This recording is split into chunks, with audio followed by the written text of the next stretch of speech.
Assalamu alaikum wa rahmatullahi wa barakatuhu. Dear students, welcome back on e-learning Pashto online learning platform.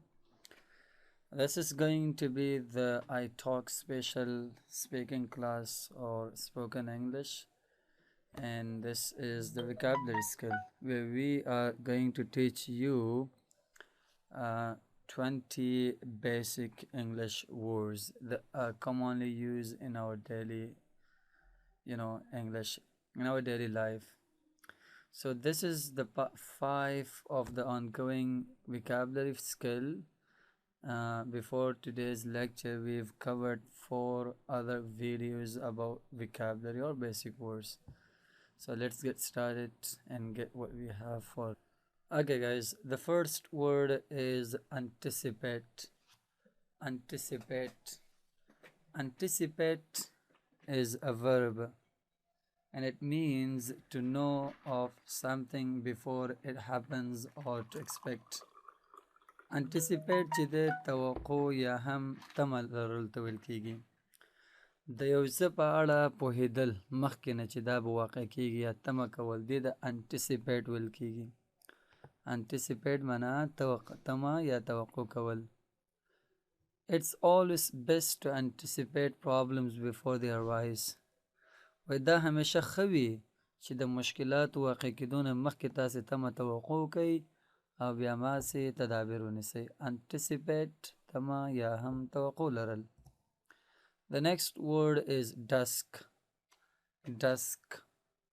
Dusk ماښام ته ویل کېږي. دغه تورتم وخت چې کوم ماښام کې راځي نور دغه ټایم ته dusk ویل کېږي. Time of day when it starts to get dark. وای د ورځې هغه وخت چې نور د تورتم کېدو طرف ته روان شي. My friend fell off his bike in the dusk. زما ملګری په ماښامي کې له بایسکل نه وغورځېده. Making example is your homework. The next word we have is nostalgia. Nostalgia. Nostalgia معنا خفګان یا هم یادونه یا یو څه مس کول ته ویل کې. عموما د وطن پسې کوم خفګان ته ډېر زیات کارېږي. کله چې یو څوک مسافري کې اوسېږي وطن پسې یو ډول خفه کېږي دې ته ویل کېږي nostalgia.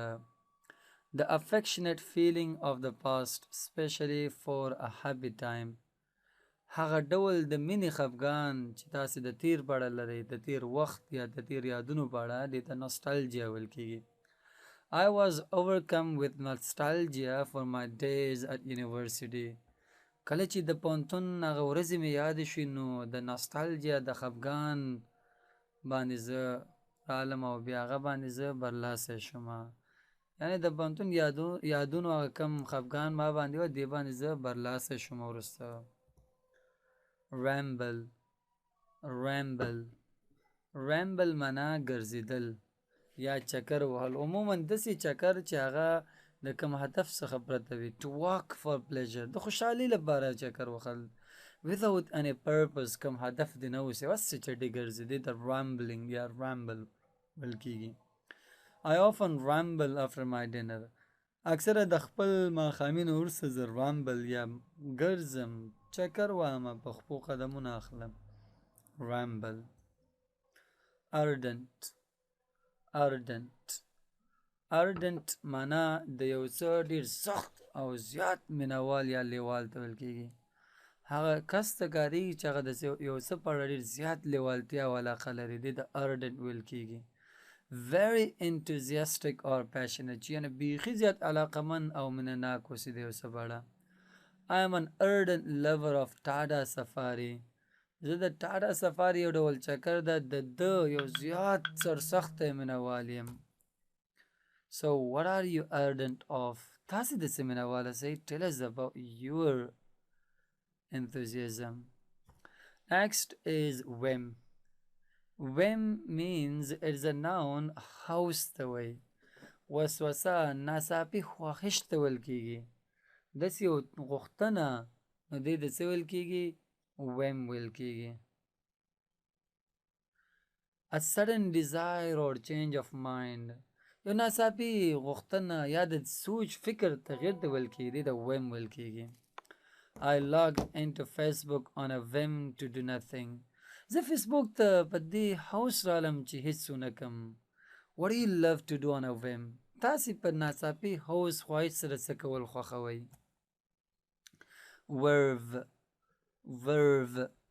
verve هم شوق ذوق ته ویل کیدای شي یا یو څه په اړه علاقه جوش ته verve ویل کیږي لکه اړوند غوندې. خو اړوند چې دی عموما انسان ډسکرپشن لپاره کاریږي دا things ته کاریږي. enthusiasm spirit جذبه لیوالتیا دې ته ویل کیږي verve.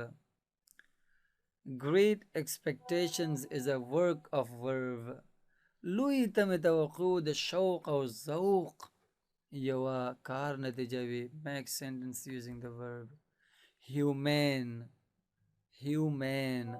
خواخوږی زړهسواند مهربانه ته humane ویل کېږي. یو human د هغه انسان ته ویل کېږي او بل humane دی.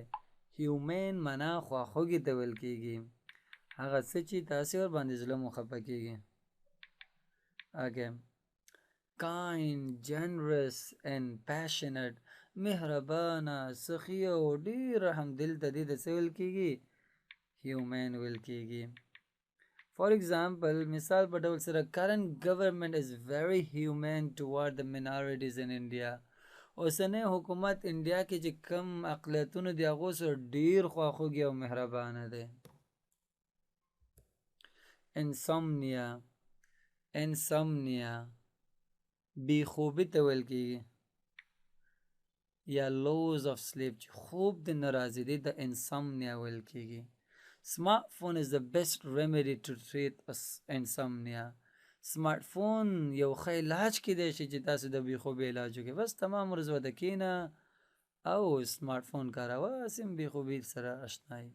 tag a friend who uses a smartphone to treat insomnia. داسې ملګری را نښه کوي چې هغه د موبایل استعمالوي تر څو insomnia څخه علاج وکړي.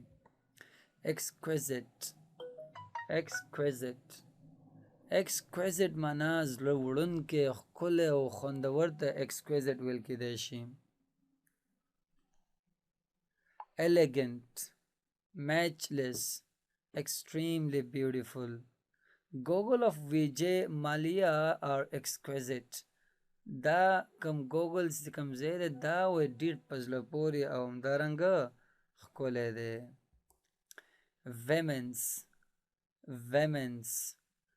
vehemence معنا جمع و جوش ذوق شوق ته ویل کېدای شي. passion obsession and zeal دې ټولو ته vehemence ویل کېږي لکه verb غوندې. blogging is my vehemence. teaching English is my vehemence. دا ټول څه دي vehemence. دا blogging زما یو vehemence دی یا څه دی blogging انټرنیټ کې چې دی وایي دا زما ذوق شوق دی. what's your vehemence؟ تاسې شوق ذوق څه ده؟ and finally we have mythologist means د زده کړې څخه بیزاره هغه کس چې نفرت کوي د زده کړې نه مطالعې نه mythologist will be one who hates learning. I was a mythologist during my school time and that's very true. د مکتب په جریان کې زه یو mythologist وم درس نه به مې هېڅ زړه نه کېده. were you ever a mythologist? what made you so? آیا تاسې هم کله د زده کړې نه بیزاره وئ؟ څه و چې تاسې داسې کړی وئ؟ okay guys, this has been our today's class and we've got the most basic English words and I hope you've just went through all these words. Until I join you in the next video, wishing you all the best. See you again.